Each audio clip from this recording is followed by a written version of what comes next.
Resolution pass किया कि हम इस वक्त जो है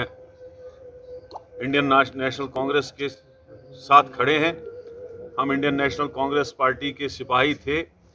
सिपाही है और सिपाही रहेंगे, सोनिया जी की अध्यक्षता में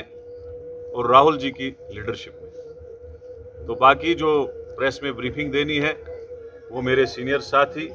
farmer PCC president. Emergency situation में स्टेट कोऑर्डिनेशन कमेटी की मीटिंग बुलाई गई थी, जिसमें एक्सपेंडेडली इसमें इनवाइट हुआ कई लीडर्स को, और जिनकी जिक्र वकार साहब ने ठीक से बताया। मुद्दा मकसद है आज की मीटिंग का कि जिस सिचुएशन में हमारे सीनियर लीडर गुलाम नबी आज़ाद साहब ने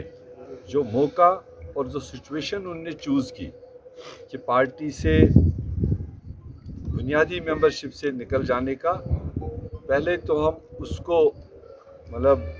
बर वक्त नहीं कहते हैं, क्योंकि उन्होंने ऐसा वक्त चूज़ किया जब हमारी कांग्रेस अध्यक्षा, जिन्होंने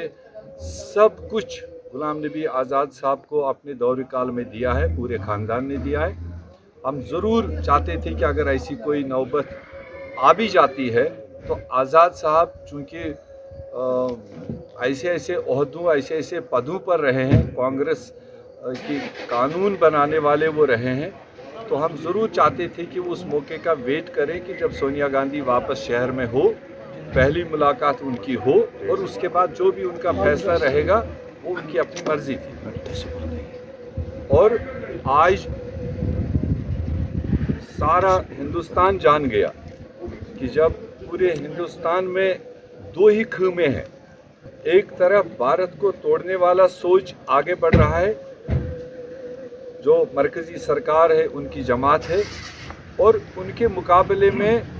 एक दूसरा सोच जो कांग्रेस पार्टी लेकर चल रही है, भारत को जोड़ने का,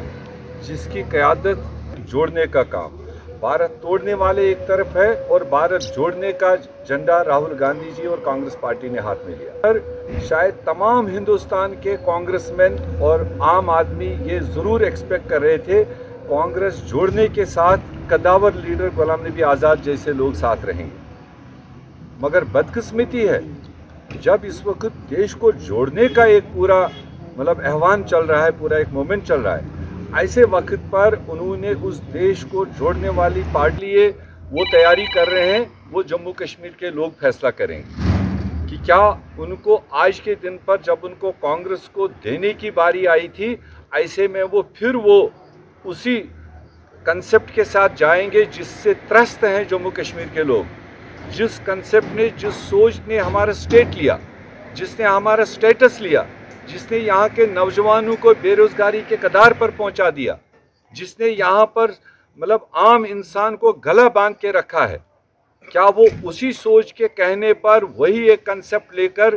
फिर उन्हीं मतलब जमातों के साथ जाएंगे? ये आने वाला दिन बताएगा। मगर हमने आज अहद किया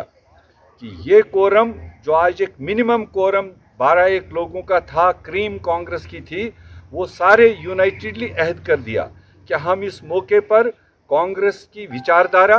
कांग्रेस की आइडियोलॉजी और कांग्रेस की जो हमारी लीडरशिप, जो हमारा सेक्युलर कैरेक्टर है, हम उस सेक्युलर कैरेक्टर पर ही कायम रहेंगे, और जब तक जिंदा है तब तक हम उसकी आबियारी करेंगे और हमारे प्रोग्राम बनेंगे, वो वक्तन फवक्तन आपको हम बताते रहेंगे। देखो, आज के दिन पर कोई किसी साहब की लॉबी नहीं है। जो शख्स परस्त लोग ऑलरेडी कांग्रेस में थे, जिनको कांग्रेस का ABC नहीं पता था, उन्होंने कांग्रेस आइडियोलॉजी को अडॉप्ट नहीं किया था, कांग्रेस के उसूलों को नहीं, वो हमेशा से शख्स परस्ती करते थे। जो शख्स परस्त थे या हैं अभी, वो निकल जाएंगे शख्सों के साथ, मगर जो कांग्रेस की आइडियोलॉजी के साथ जुड़े हुए हैं, जो कांग्रेस की नेतृत्व के साथ जुड़े हुए हैं, वो बराबर आखिरी दम तक कांग्रेस की आइडियोलॉजी, सेकुलरिज्म और सोशलिज्म के साथ जुड़े रहेंगे, और उसमें कोई किसी व्यक्ति का ग्रुप नहीं, किसी व्यक्ति का कोई सोच नहीं। हम सारे एक हैं और हमारा एक ही ग्रुप है, सोनिया गांधी, राहुल गांधी और कांग्रेस पार्टी। लीडर तो आते हैं जाते हैं, मगर लीडरों को बनाने वाले कौन होते हैं? वर्कर, अवाम, पब्लिक। तो वो पब्लिक तो इस वक्त माइन्यूटली सिचुएशन को देख रहा है, उन लीडरों को परख रहा है कि जिनको कांग्रेस ने बहुत कुछ दिया। आज जब बारी आई उनको कांग्रेस को देने की, ऐसे वक्त में वो कहाँ जा रहे हैं वो पब्लिक फैसला करेगा, वो गुलाम अहमद मीर नहीं फैसला करेगा। तो इसलिए जब वो अभी तक हम कह रहे थे किसी को बी टीम है, कोई सी टीम है, अब तो ए टीम के तौर पर वो सामने आ रहे हैं, उनका चेहरे से निकाब उठने जा रहा है। तो अवाम जम्मू कश्मीर का फैसला करेगा कहाँ रहेगा।